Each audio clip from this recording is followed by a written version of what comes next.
Shalom, saya Gracia Agriani Ferdina dengan NIM 250203002 dari kelas MKK 2. Di sini saya akan menjelaskan mengenai materi ejaan bahasa Indonesia dengan panduan menulis yang benar, fondasi utama untuk komunikasi tertulis yang jelas dan profesional.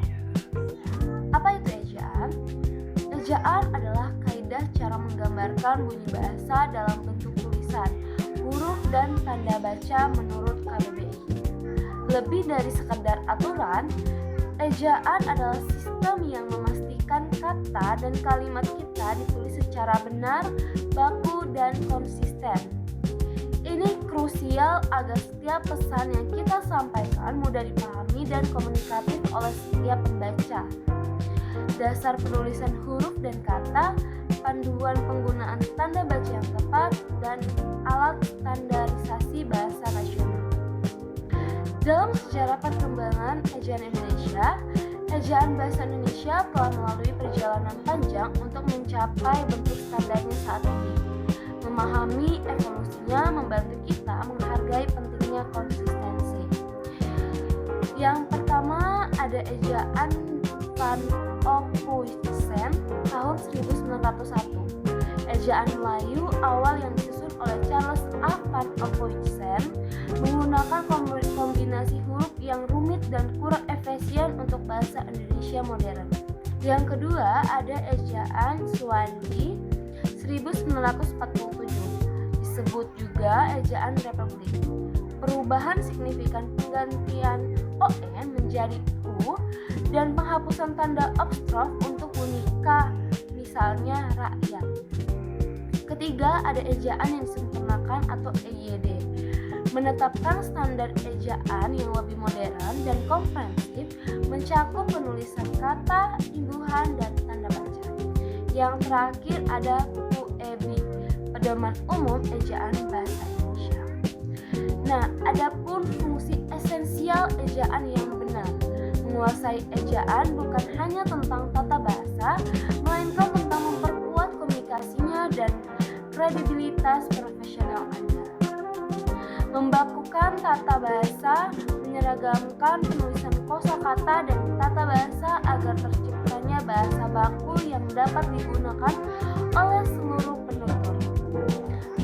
Menyaring unsur asing berfungsi sebagai penyaring, memastikan unsur bahasa asing diserap ke dalam bahasa Indonesia tanpa menghilangkan atau mengamburkan makna asli. Memudahkan pemahaman, memastikan pembaca dapat mencerna informasi secara cepat dan tepat, meminimalkan potensi kesalahpahaman makna. Menunjukkan profesionalisme tulisan yang rapi dan sesuai ejaan, mencerminkan profesionalisme dan perhatian Anda terhadap detail yang tinggi. Komponen dasar huruf dalam bahasa Indonesia ada 26 huruf abjad. Ejaan bahasa Indonesia menggunakan 26 huruf dari A sampai Z sebagai fondasi pembentukan kata.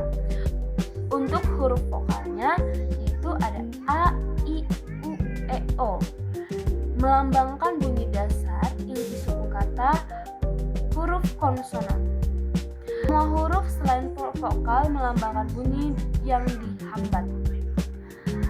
Adapun aturan penulisan huruf kapital. Penggunaan huruf kapital yang tepat sangat penting untuk membangun struktur kalimat dan identitas yang benar.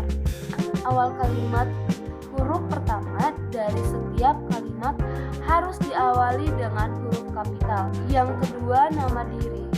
Nama orang termasuk julukan dan gelar kehormatan harus diawali dengan huruf kapital. Yang ketiga ada nama geografi, nama tempat, negara, kota, suku, dan bahasa. Contohnya Danau Toba, bahasa Jawa. 4. Pengecualian huruf kapital tidak digunakan untuk satuan huruf, kilogram, atau sentimeter, atau kata umum yang tidak merujuk pada nama spesifik, misalnya jalan, sungai, jika bukan nama. Penggunaan tanda baca yang kritis. Tanda baca adalah rambu-rambu dalam tulisan yang menentukan jeda intonasi dan jenis kalimat. Salah satu kesalahan dapat mengubah seluruh makna.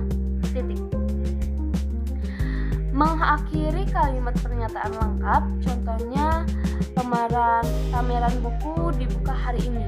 Penggunaan tanda baca yang kritis. Tanda baca adalah rambu-rambu dalam tulisan yang menentukan jeda, intonasi, dan jenis kalimat. Salah satu kesalahan dapat mengubah seluruh makna. Yang pertama ada titik. Mengakhiri kalimat pernyataan lengkap, contohnya pameran buku dibuka hari ini. Juga bisa digunakan pada singkatan A.N atau DKK. Yang kedua ada tanda tanya dan tanda seru. Tanda tanya untuk kalimat interrogatif, tanya, tanda seru untuk kalimat perintah, seruan, atau ungkapan emosi yang kuat. Ketiga ada tanda koma untuk memisahkan unsur-unsur yang rinci dalam suatu kalimat sebelum kata hubung, kecuali, tetapi, dan setelah kata sapaan. Contohnya, saya membeli buku, pulpen, dan pensil. Mengidentifikasi dan memperbaiki kesalahan ejaan. Latihan terbaik adalah mengenali kesalahan umum dan langsung memperbaikinya. Kapitalisasi yang salah, saya mau pergi ke pasar besoknya. Yang benar yaitu saya mau pergi ke pasar besok, awal kalimat. Untuk tanda baca yang salah, dia membeli apel, jeruk, dan mangga. Nah, yang benar, dia membeli apel, jeruk, dan mangga. Penggunaan tanda koma. Untuk kata depan atau imbuhan yang salah, mereka berdiskusi di rumah. Yang benar, mereka berdiskusi di rumah. Kata depan harus dipisahkan. Fokus pada spasi, huruf kapital, dan pemisahan kata depan seperti di dan ke yang sering keliru. Adapun dampak menguasai ejaan yang baik. Kemampuan ejaan yang kuat bukan hanya mencerminkan kepedulian Anda terhadap bahasa, tetapi juga membuka pintu kesempatan profesional, meningkatkan kualitas tulisan, karya tulis laporan, dan korespondensi. Anda akan terlihat lebih terstruktur, rapi, dan meyakinkan, memperkuat kredibilitas dalam konteks akademik atau profesional. Ejaan yang benar meningkatkan kepercayaan pembaca terhadap keahlian dan integritas Anda.